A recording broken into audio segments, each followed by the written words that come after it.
The storm came down from the northern peaks like a living thing, all ice and fury. Jake had seen worse in his 20 years on Frontier Station 7, but not by much. He was splitting wood behind his cabin when the first gust nearly knocked him flat. Smart Money said get inside, secure the shutters, and wait it out with hot coffee and a good book. He didn't expect company. The knock came hard and urgent, barely audible over the wind's howl. Jake opened the door to find 5 figures hunched against the cold, their combat gear crusted with ice. Tall, lean, and unmistakably not human. The lead one, her crest feathers plastered flat by frozen rain, met his eyes with the predatory focus of a hawk. "Shelter," she said in accented but clear standard. "We pay." Jake stepped aside. "Get in before you freeze." They filed past him in a rush of cold air and the sharp scent of alien biology. Vin he recognized immediately. Apex hunters from the Talon systems, a reputation known across a dozen sectors. All female, as was typical for their hunting packs. They moved with a coordinated grace that spoke of years working together, immediately spreading out to secure the space, despite being his invited guests. A cabin wasn't large. One main room with a kitchen area, a bathroom, and his bedroom beyond a partially open door.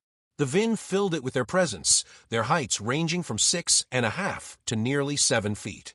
They shed their outer gear carefully, revealing lean muscle and the iridescent feathers that marked their species. "Storm caught us between peaks," the leader explained, her amber eyes tracking his every movement.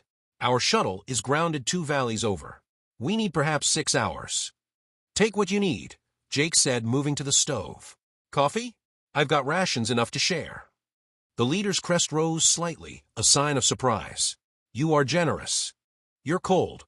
"I'm not," he said, making a pot large enough for everyone. Behind him, he heard quiet conversation in their clicking, musical language.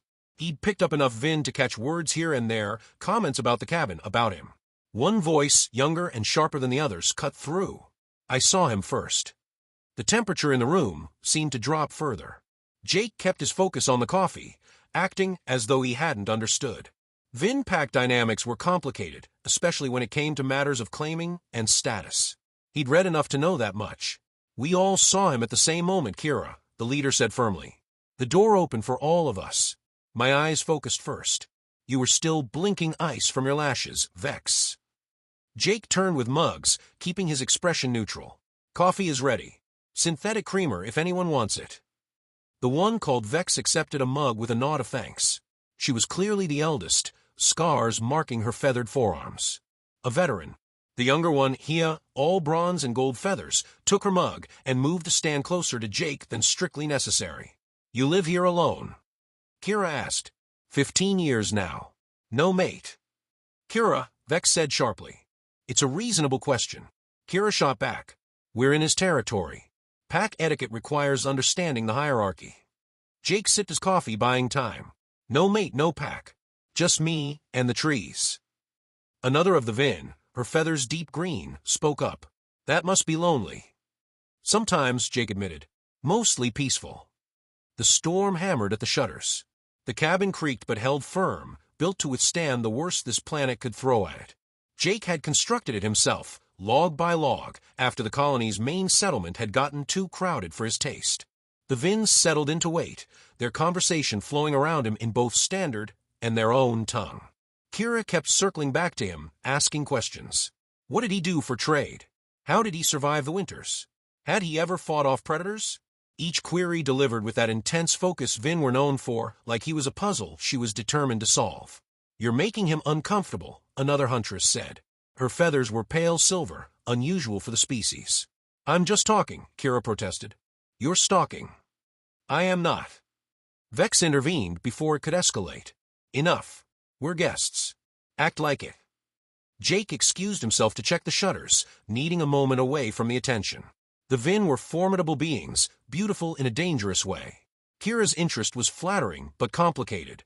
Cross-species relationships weren't unheard of in the frontier territories, but they require navigation of cultural differences that could turn hazardous quickly. When he returned, he found them examining his books. The collection was extensive, physical volumes he'd accumulated over the years, technical manuals, survival guides, classics from a dozen worlds. "You read Rav's Meditations?" the silver-feathered one asked, surprised. "In the original Vin," Jake said. Took me 3 years to learn enough of the language. Worth it, though. The translations missed the nuance. That sparked a real conversation. They talked philosophy, hunting ethics, the differences between human and Vin approaches to survival.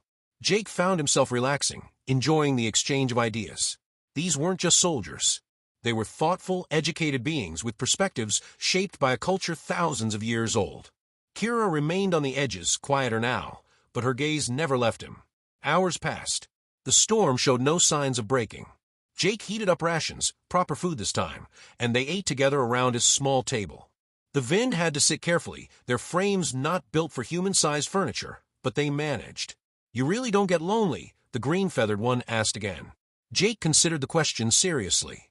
"I get alone. That's different. Lonely is wanting company you don't have. Alone is choosing solitude.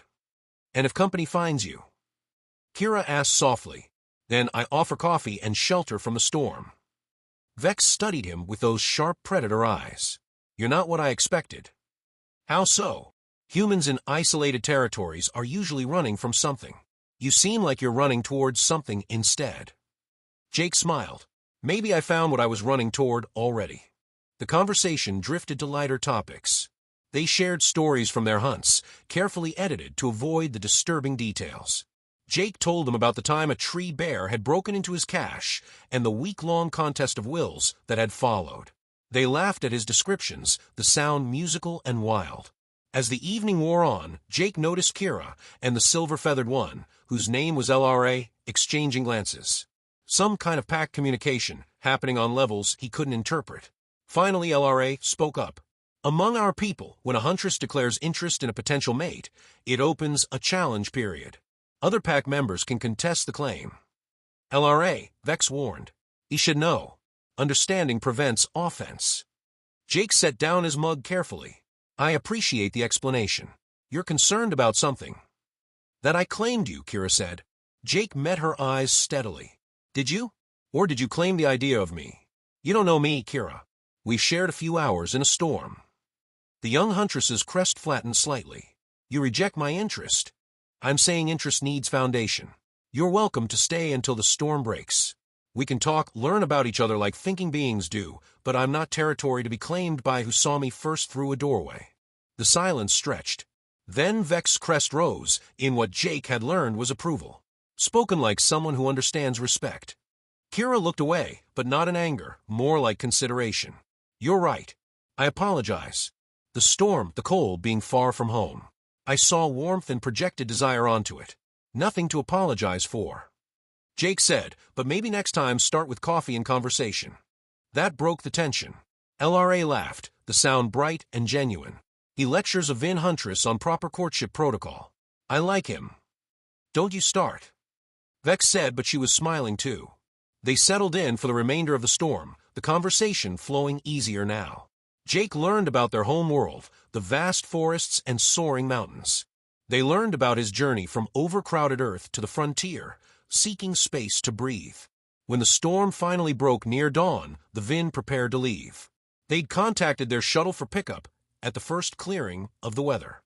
Kira approached Jake last. "If I return," she said carefully, "with proper courtship intent and time to do this correctly, would you be willing to talk more?" Jake smiled. "Bring good coffee, and I'll consider it." Her crest rose in pleasure. "I'll bring the best from 3 systems."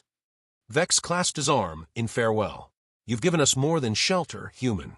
You've given us a story to tell. The hermit who taught a hunter patience." Jake watched them trek into the fresh snow, their forms dark against the white expanse. The cabin felt emptier with them gone, but not lonely, just alone, the way he'd chosen. But maybe, he thought, making fresh coffee in the quiet morning, maybe alone didn't have to be permanent. Maybe when spring came, and a certain bronze and gold huntress returned with good coffee and genuine interest, they'd have that conversation properly. The frontier was full of unexpected possibilities. That's what made it home.